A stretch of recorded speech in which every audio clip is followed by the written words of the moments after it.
Hey guys, it's been a while since I put up a video, I understand, but I honestly have just been swamped. It's the end of the year.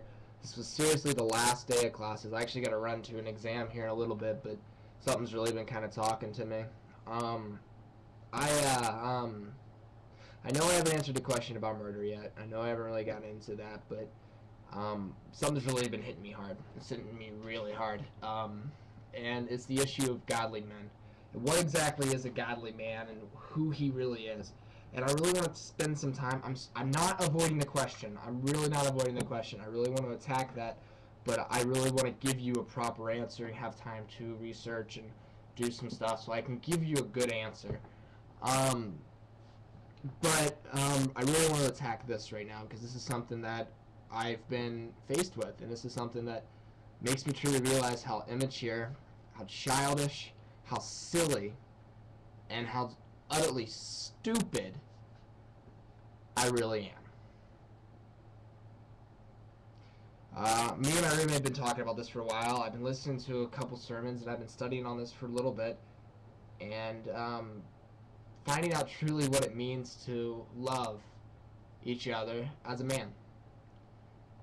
What it truly means to call people out in their sin. What it truly means to pull people aside, and how truly to do that from a godly, loving Christian level, and how it was supposed to be. Um, Me and my roommate actually have been talking about this for a while, and we've kind of gotten into some scuffles over this because we're both hard-nosed people, and it's kind of interesting seeing how he's taken this. Now, in no shape, form, or fashion do I have this down pat, but I am realizing the folly of myself a lot lately, as far as going at relationships, as far as going and conversing with people, going out and helping people, and I want to change, so I want to help show you guys the transformations that are happening to me, and maybe it might help you guys out and what I've been learning.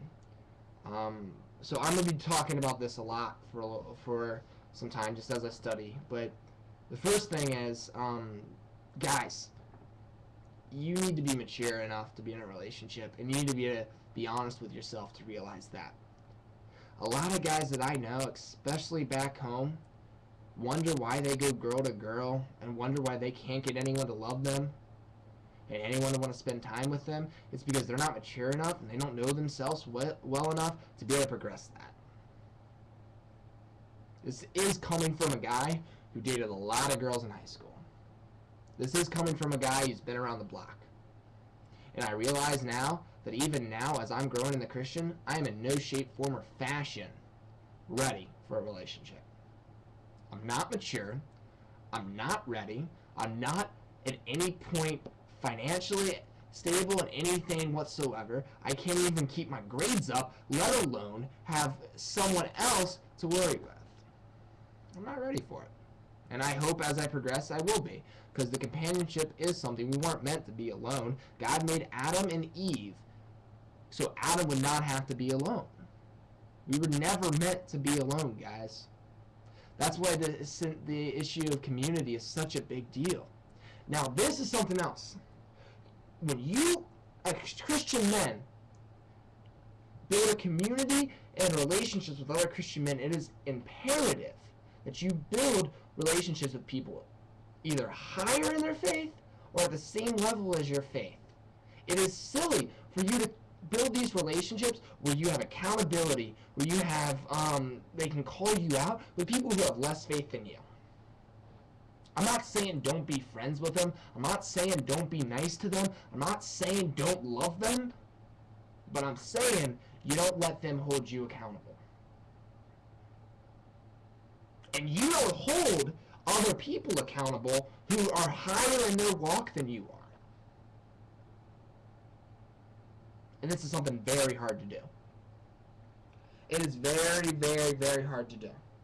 But the closest we walk in likeness of Christ, the closest we walk as aspirations of being like Christ, the easier it is for us to take these issues as far as morality, as relationships, and really convert them.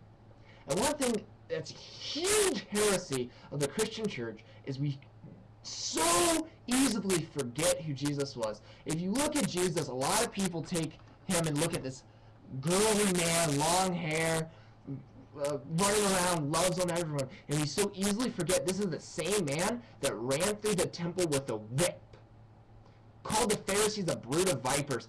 And I'm not going to translate on this because I'll get in trouble, but it was obscene.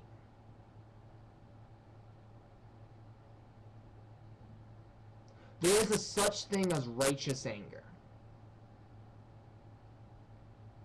There is.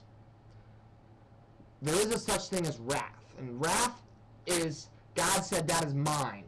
So we leave wrath to him. We are not supposed to have wrath with anybody, but there is a such thing. God himself uses it. And as we grow in likeness of him, we will start to realize what righteous anger really is. Now, as we grow and grow and grow in likeness of Christ, we're going to grow and grow in masculinity. We're going to grow and grow and grow in maturity. We're going to grow and grow in our walk with him. And some of the side effects of that are going to be easier.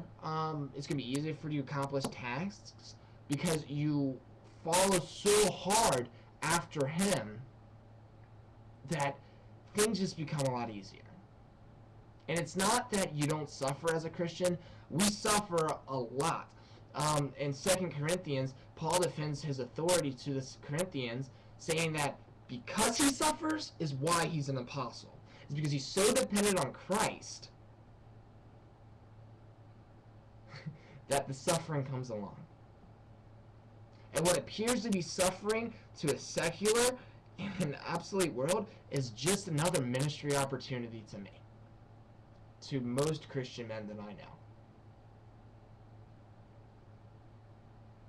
And some men out there, and I was one of them up until a few months ago, don't have respect for their girls, for their wife, for their girlfriend, whatsoever. What is respect? What is respect of a girl? And this is something that the church just says, oh, go respect. We don't actually attack it and tell it what it is. There's a few pastors out there who do. There's a great one I'd love for you guys to look up from Mark Driscoll. Honestly, this one has probably been one of the most influential sermons from him for a long time. It is part 10 of his new trial series, and it's a sermon entitled, let me scroll up right here, sermon entitled, find it, part 10, Trial, 1 Peter 3:7, Marriage and Men. It's a great sermon. He goes through all these things, and he actually starts taking this and breaking it apart and showing what the responsibilities of a man are, and taking these different types of men who are idiots. The man who stays at home and isn't mature, and the man who stays at home and doesn't want to get a job, and his mommy takes care of him all day. And it starts showing who these guys are, and it starts showing why they need to grow up. And I really enjoy that, and I really hope to be a pastor like him someday and actually have that knowledge of the word, but I'm not. I'm still learning.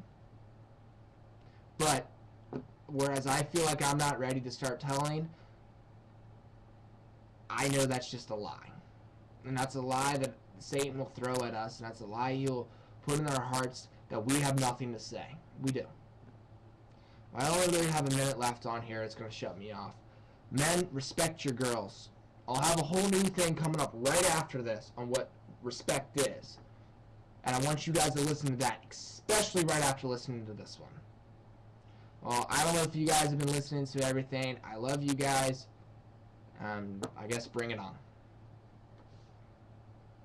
I'm praying for you.